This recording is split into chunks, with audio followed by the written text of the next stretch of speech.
Remco is going to be talking first about the $1,000 internet exchange. Thanks, Keith. It's good to be back at UKNOF. Of course, I would be the lucky sod to do a presentation just after Dave Wilson taught everybody how to do a presentation.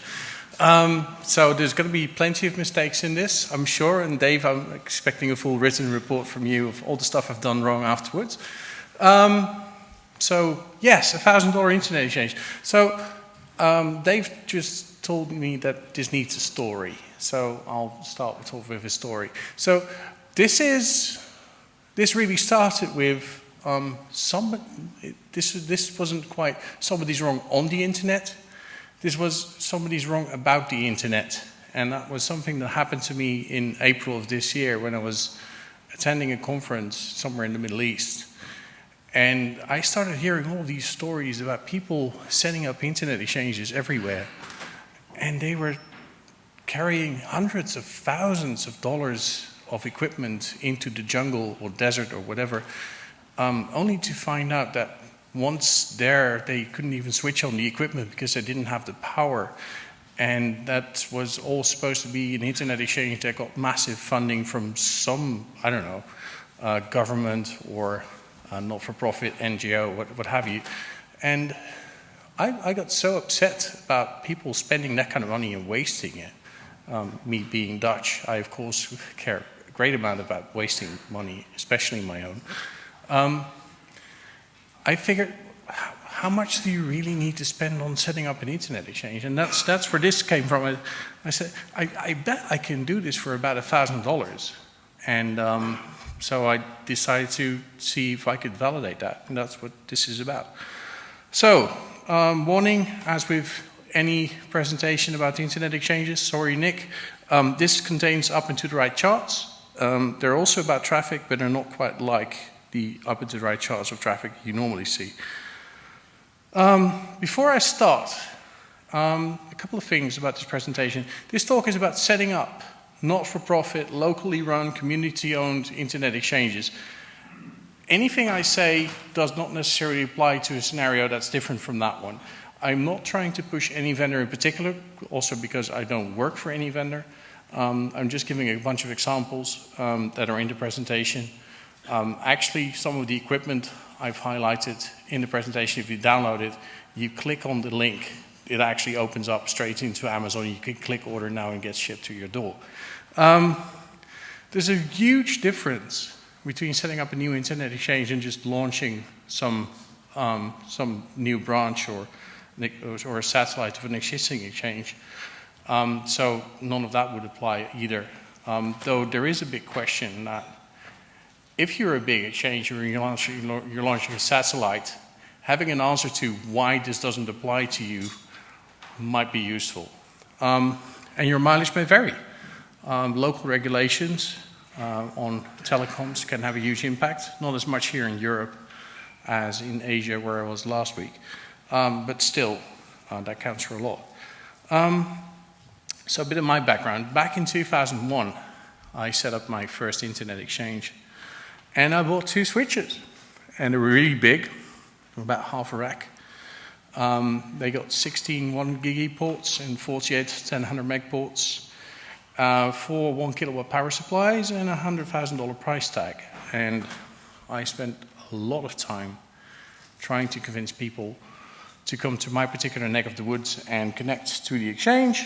And about 3 years of hard work, I got 20 paid customers on the exchange and about a gig of traffic, which was underwhelming considering the box I bought. And my problem was that back in 2001, there wasn't a lot of sort of background and history on the internet exchange and what worked and what didn't. So you just went with what you saw and just copied that. So going back to where we are now, 2015, there's IXPs everywhere. And they're all shapes and sizes. So you can actually have a look at how big they are and how successful they've been and what kind of impact that has.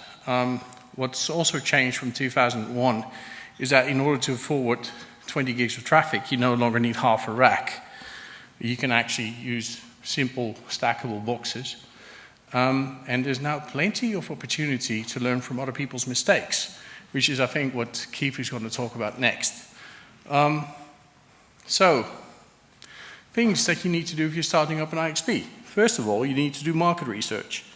Then you need to look at how do I build a community to support this. Third, you build a platform. So that's the actual hardware. And then finally, you figure out how to deal with content providers because they tend to be complicated. They'd like to claim otherwise, but no. So market research. I've done this bit for you because it's the most complicated one. So here's me telling you what you want, what you really, really want.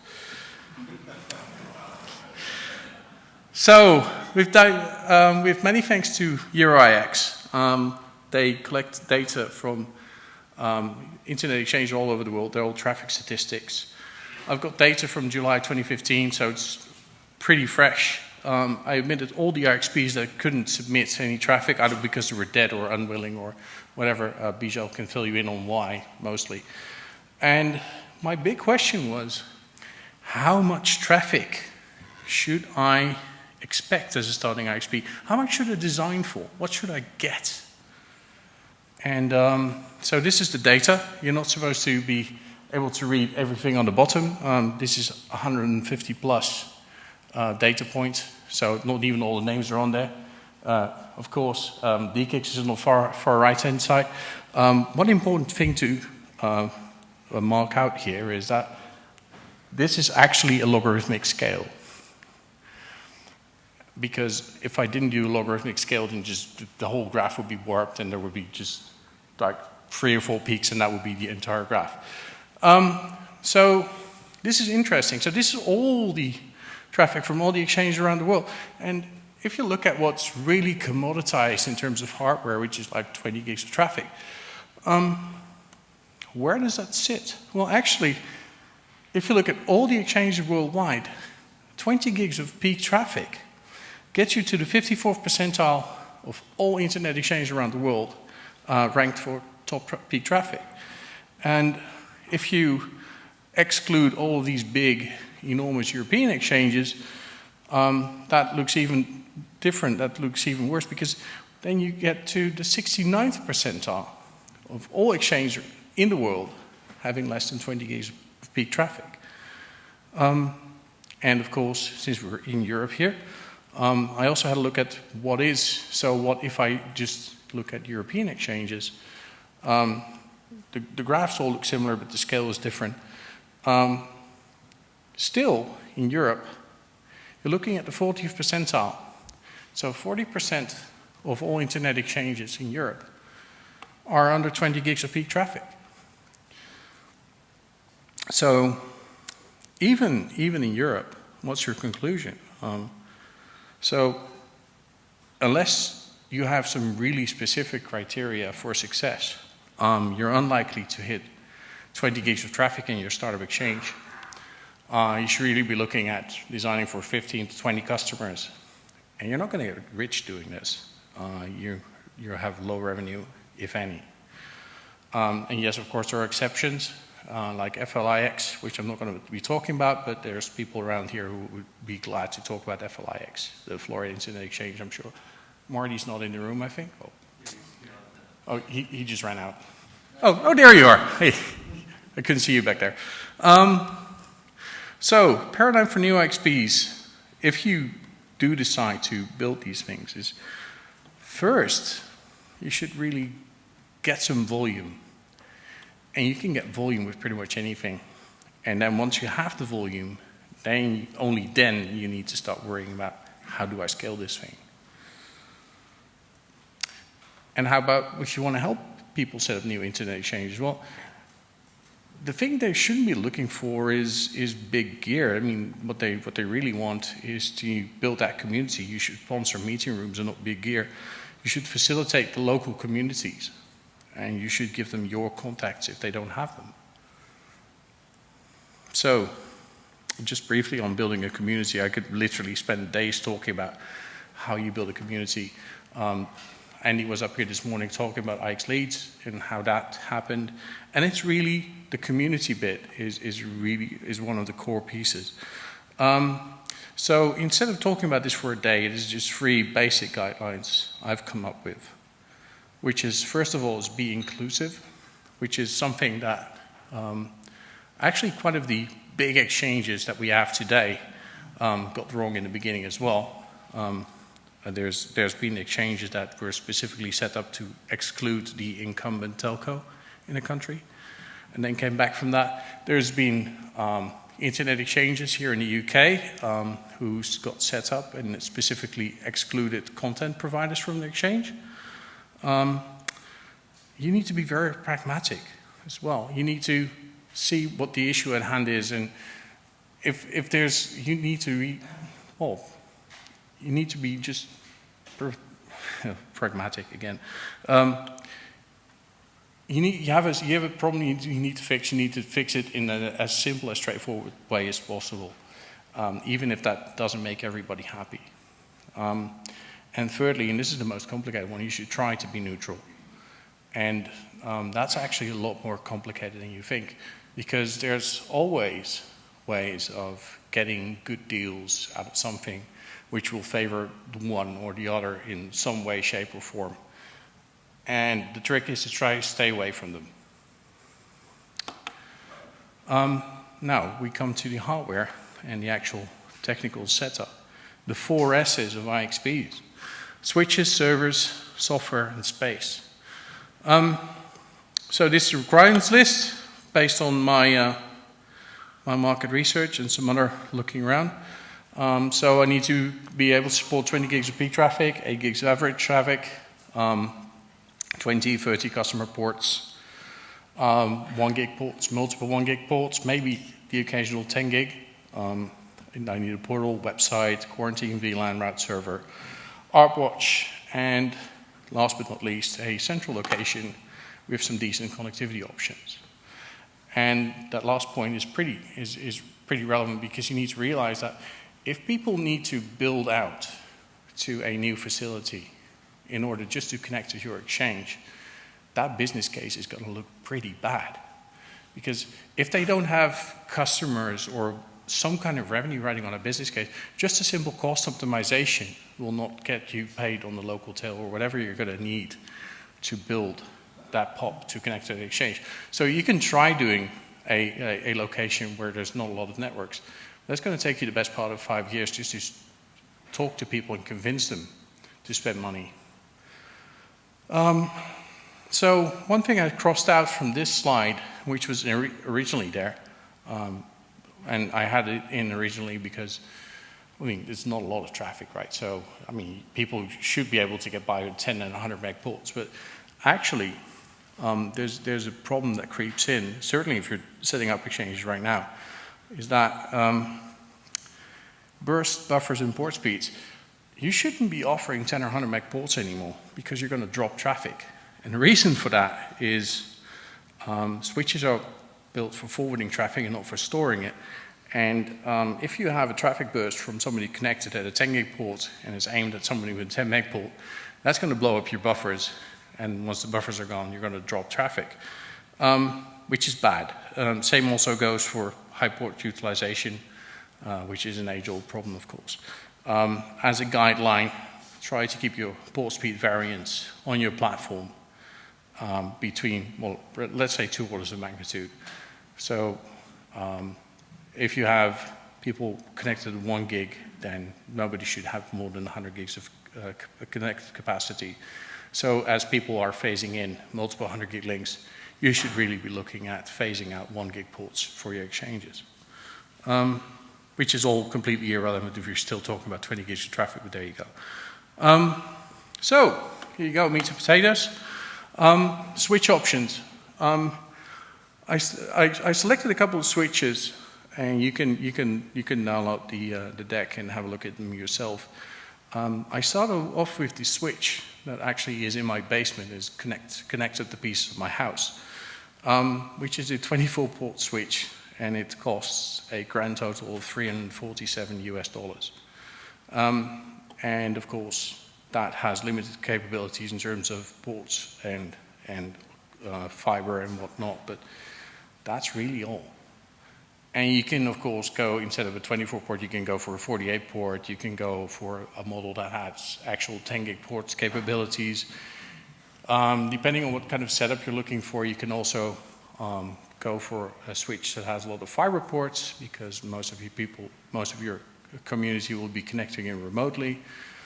Or you can go big and decide, okay, there's going to be a lot of people around, and this is probably the more common scenario here in Europe. There are a lot of networks that will be connecting at 10 gigs or even multiple 10 gigs, quite simply because that's the way they have built and scaled their network already. And that's sort of the final option. In terms of servers, you also need servers. You can get by with a $500 super micro just in order to get it started, because that's really all you need. But once you get more members and people start doing complicated stuff with SLO and statistics and charts, you might want to get something more expensive. And if you really want to splash the money, you get some really expensive. Software. Barry was on stage earlier today talking briefly about IXP Manager. Highly recommend it. If you're going to be setting up an exchange, don't even think about building your own software. You're just going to waste your time. Just get this. Then finally, space. You need a mutually convenient existing space with existing connectivity options, neutral cable entry, roof rights, so on, whatever is relevant for the area you're in. And the requirements for space and power for the Internet Exchange platform itself are extremely modest compared to the equipment that's actually connecting to the exchange. Because I've just shown you that I can take this $10,000 switch, which uses up like 200 watts of power, and it will more than gladly eat up a shitload of traffic that's being pushed out by 8 kilowatt monstrosities that are core routers. And finally, on terms of space, there's no such thing as a free lunch. I've worked for a data center company. Data center companies are typically quite happy to facilitate internet exchanges, even for free, if need be. There's always a catch, which is they don't want you to set up somewhere else, which then flies in the face of being neutral. So, with all that said, going quickly through a couple of business cases on technical infrastructure. A quote from one of my favorite movies, Jackie Brown, $500,000 will always be missed. And that's something you keep in mind when you're doing these business cases. So, a couple of assumptions on the business cases: no organizational cost, just the gear and keeping it going, no import duties, taxes, VAT, license fees. It's going to take you 3 years to fill up whatever kind of ports you buy. Power cost is 40 cents per kilowatt hour, which actually includes all of the data center costs. And I've done a revenue projection based on port months, which is a very complicated formula where you take one port for 1 month, and that's a port month. And then to slap on some prices, let's do a 1 gig port at $50 setup and $10 a month, so £7 a month, and a 10 gig port at $250 setup and $50 a month. Now let's see how it goes. So, setup number one, the most simple, most basic setup. Which has the entry-level switch, which is like $350. It's entry-level server, which is actually more expensive than the switch itself. And some cabling, cable management. Gives you 20 customer ports on copper, total uses of 67 watts of power. This is relevant. That's it. That's your $1,000 internet exchange. Not quite. We're not quite there yet. So investment is $952, power draw 67 watts, and then we go through the business case where you spend the money and you start paying on the power of the installation, and you start selling your ports, so you get revenue. And at the bottom right, you see that after 3 years, you've done a positive business case where you made a total of $2,353.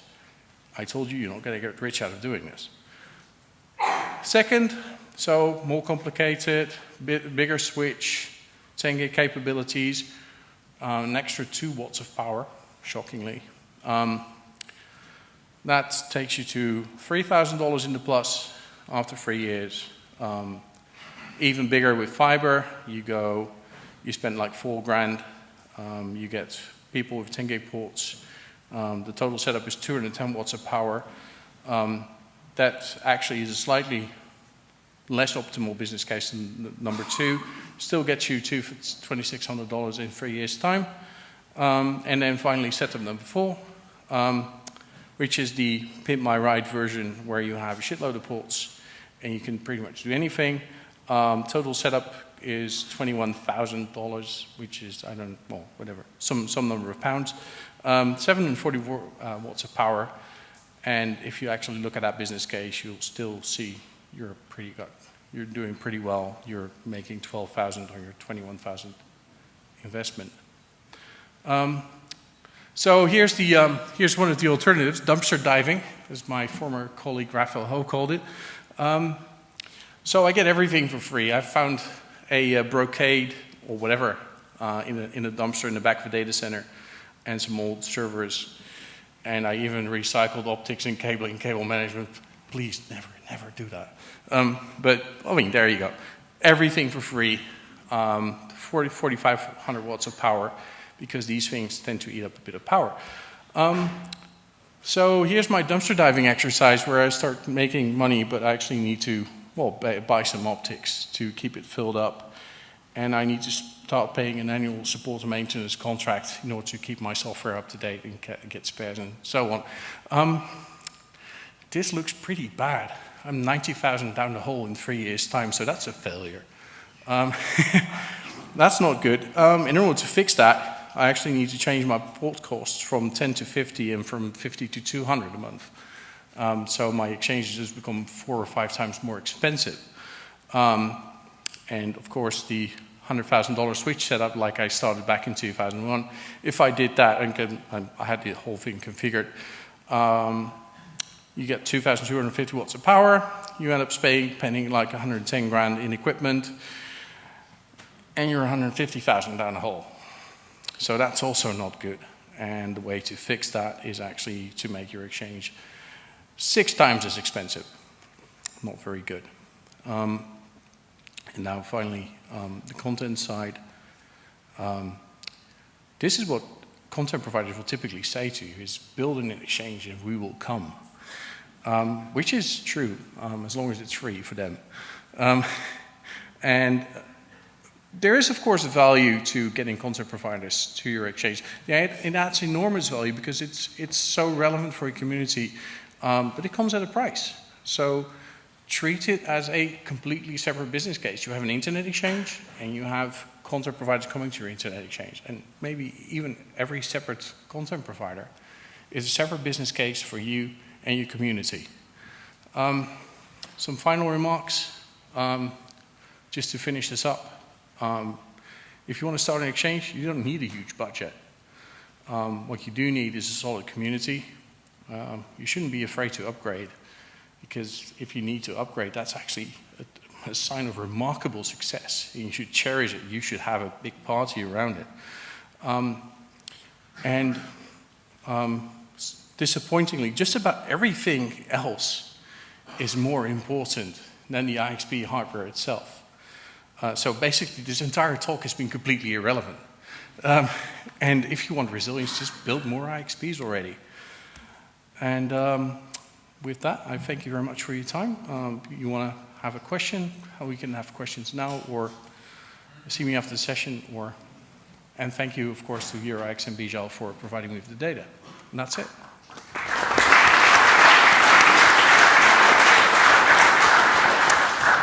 Marty. Marty Hannigan from Akamai. Thank you for the presentation. It was pretty much spot on, especially the bits about the content providers. Just a little caveat. We won't necessarily come if you build it, but we'd like to talk to you about building it, because we will probably help you do the analysis to see if there's actually any traffic there. Just building it doesn't actually mean that there's capability. As you had noted earlier in the presentation, if nobody's actually in the facility that you're going to put the IXP and it's difficult to reach and the expenses are really high, there's a good chance it's going to fail unless all the conditions are correct. So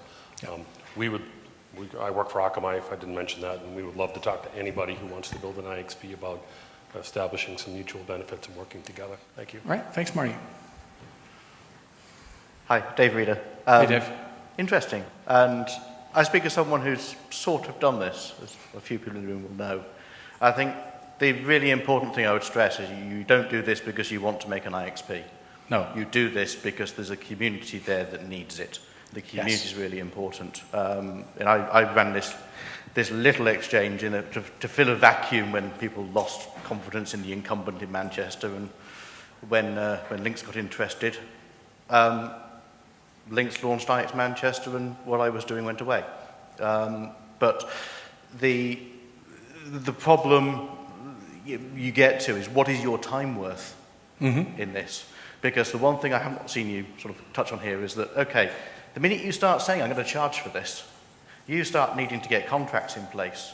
You then start needing people to actually pay when you invoice them. You need to chase those invoices. And this is one of the things that, very early on, what I was doing, it was, right, I can get the kit for free, I can get the space and power for free, I can just give the ports away. Let's just get connected. We're a bunch of techies, that's all we care about.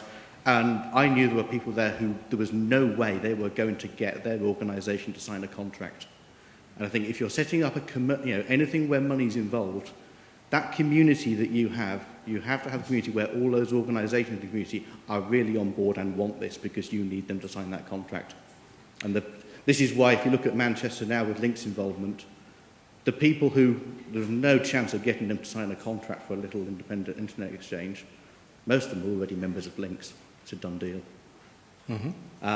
So, yeah, I think Bull Techies, we love for this all to be interconnected, and we like doing the technical bit. But that community and the commercial bit is really important, and it's a lot of time and effort chasing payment. Oh, absolutely, and I agree with everything you said. By no means do I encourage anyone to send out invoices for $10 every month. Please, I implore you, do not ever try to do that. So, if your price is $10 a month or £7, please send an annual invoice, maybe, or just get some upfront payments. Don't actually send invoices for that kind of amount, because that's going to end up messy. Anyone else? Ben? Just a comment around, that was a great presentation. A couple of things on the commercial slides. One was there's an assumption there on the multi-site ones that everything's balanced everywhere. And certainly from our experience, that just isn't the case. There's always usually somewhere where it's a lot denser than anywhere else. And the second thing is that you put a cost of the optics in there, but I didn't see there's a cost of actually to connect these sites all together. No. Of course, that's like the question, how long is a piece of fibre? But so, going back to Dave again, you can only tell one story at a time. Yeah.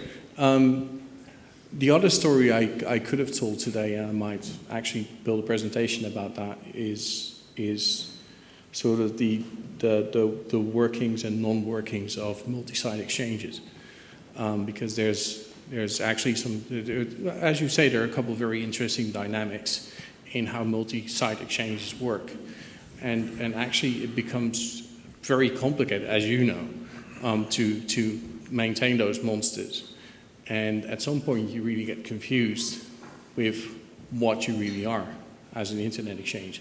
Am I an internet exchange, which is a simple platform to connect stuff together, or am I a Metro Ethernet provider providing some really weird service? I saw a sign that we need to end, so back over to you, Keith. Okay, thank you, Remco.